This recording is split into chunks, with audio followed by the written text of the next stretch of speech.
రాహుల్ బాబు, నేను చెప్పేది ఒక్కసారి వినండి. ఏం చెప్తావు? అడిగిన దానికి సమాధానం చెప్పకుండా నీకు తోచింది చెప్తావు.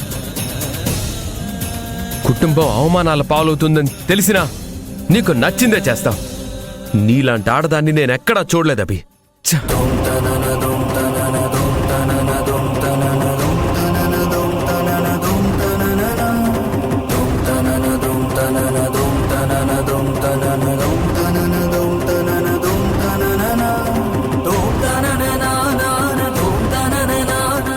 అమ్మా అభి, నువ్వు నోరు తెరవకుండా ఎందుకు ఆగిపోయావో నాకు తెలుసు.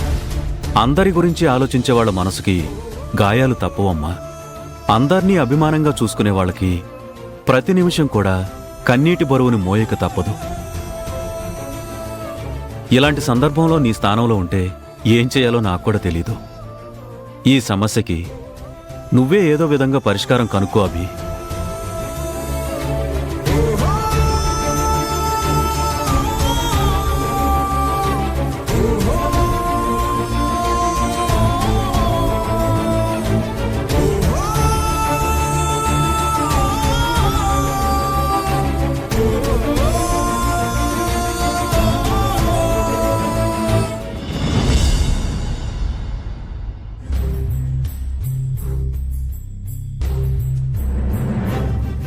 అందరూ అడుగుతున్నారు కదా, ఎక్కడికి వెళ్ళావో చెప్పు.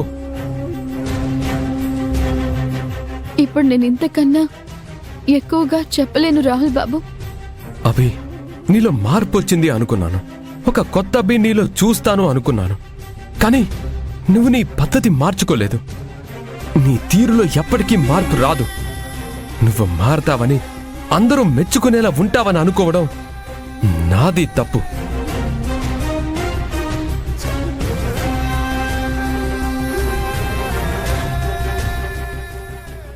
రాహుల్ బాబు,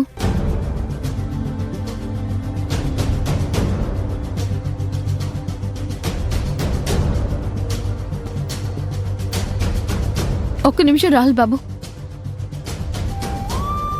నేను రాగానే వెళ్ళిపోతున్నారు అంటే నన్ను చీదరించుకోవడమా, లేక నన్ను చిన్నబుచ్చుకునేలా చేయటమా? రెండూ కాదు, నిన్ను ద్వేషించడం. మీరు నన్ను ద్వేషించేటంత పెద్ద తప్పు నేనేం చేశాను రాహుల్ బాబు? ఏ, నీకు తెలీదా?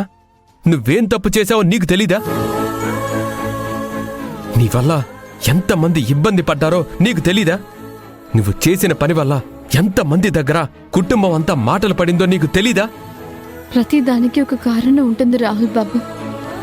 కారణాలు తెలుసుకోకుండా మనిషిని గసురుకుంటూ ఉంటే ఎప్పటికీ మనుషుల మధ్య దూరాలు అలానే ఉండిపోతాయి.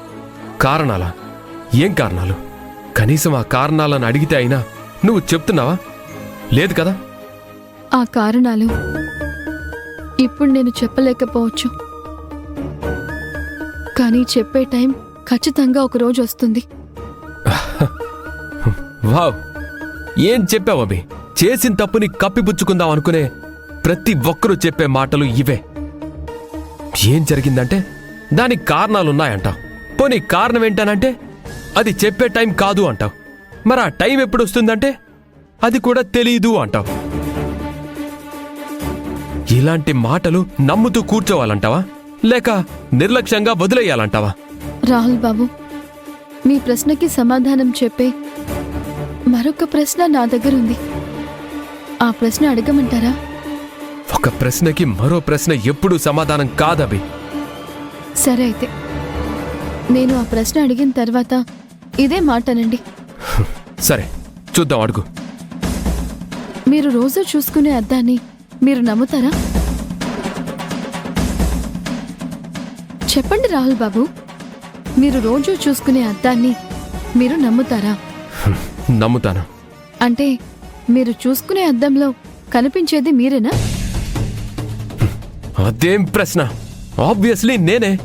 అంటే ఆ అద్దం అబద్ధం కాదు అంటారు, ఆ అద్దం అన్ని నిజాలే చెప్తుంది అంటారు, అంతేనా? 1% కూడా అందులో అబద్ధం ఉండదు. అవునా? సరే అయితే పదండి.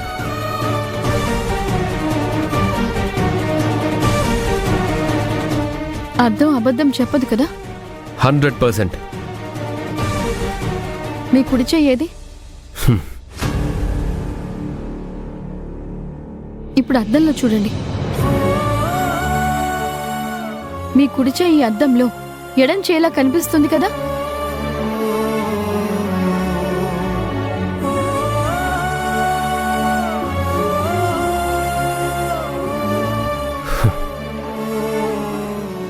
చూసారా, 1% కూడా అబద్ధం కాదు అన్నారు. కానీ మీ కుడిని ఎడమ చేసింది, ఎడమని కుడి చేసింది. అయితే ఇప్పుడేమంటావు? మన కళ్ళ ముందున్నదంతా నిజం కాదు అని అంటున్నాను. మనం నమ్మే ప్రతి దాంట్లోనూ సత్యం లేకపోవచ్చు అంటున్నాను. నన్ను మీరెప్పుడూ ఒకే కోణంలో చూస్తున్నారు. అందుకే నేను చేసిన ప్రతిదీ మీకు తప్పుగా కనిపిస్తోంది.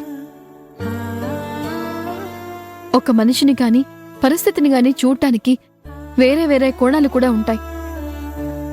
ఆ కోణాల నుంచి కూడా చూడ్డం మొదలుపెట్టినప్పుడే ఆ మనుషులు గాని ఆ పరిస్థితులు గాని సరైన రీతిలో అర్థమవుతాయి.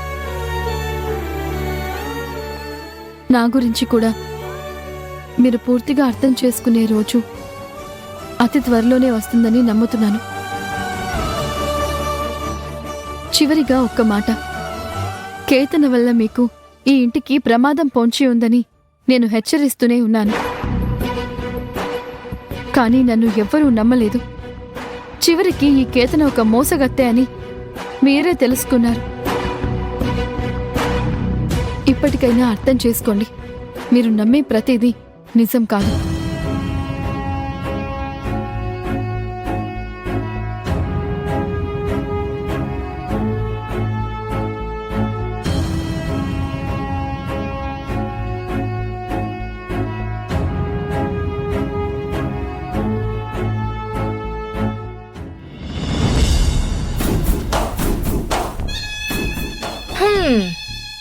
ఎన్నిసార్లు గేలమేస్తే ఏం లాభం? నీళ్లు లేని చెరువులో చేపలు దొరుకుతాయా అన్నట్టు చేతకాని మీ తమ్ముణ్ణి ఇన్నిసార్లు ఉసిగొల్పం. వాడు చేసిన ఒక్క ప్రయత్నమూ సఫలం కాలేదు. ఆఖరికి ఈ రోజు కూడా అభిని మట్టు పెడదామనుకుని ఆఖరికి మీ తమ్ముడే మట్టి కరిచాడు. వదినా, అసలే నేను చిరాకు మీదున్నాను. నీ మాటలతో ఇంకా నాకు చిరెత్తించుకో. అవునులే, నిజాలు చెప్తే ఇలాగే చిరాకులొస్తాయి, చీదిరింపులు వస్తాయి. వదినా ప్లీజ్, పదే పదే అదే చెప్పి నా బుర్ర హీటెక్కించుకో. లలిత, నువ్వు కూడా వీళ్ళ రూమ్లోనే ఉన్నావా? నీకోసం ఇల్లంతా వెతుకుతున్నాను. ఆహా, ఇల్లంతా వెతకడం ఎందుకు? లలిత అని ఒక్క పిలుపు పిలిస్తే పలికేదానిగా. వెతకడం అంటే గుర్తొచ్చింది ఐరేంద్రి. మేమిద్దరం అభిని వెతకడానికి వెళ్ళినప్పుడు నువ్వేమైపోయావు? నువ్వెక్కడా కనిపించలేదు.